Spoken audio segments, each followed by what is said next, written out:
Do you ever have an extra blank page in your Word document that you just can't seem to delete?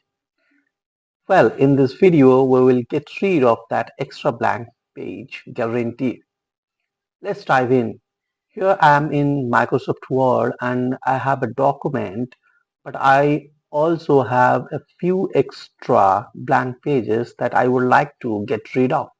So how do you do that? Well, simply go to the very end of the text that you would like to keep and place your cursor right at the very end.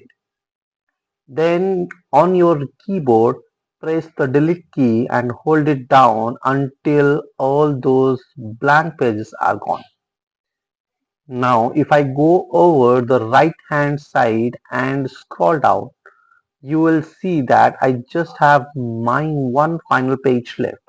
If you want more thrilling content like mail merges and mastering table of contents, hit that subscribe button. Thank you so much. Have a good day.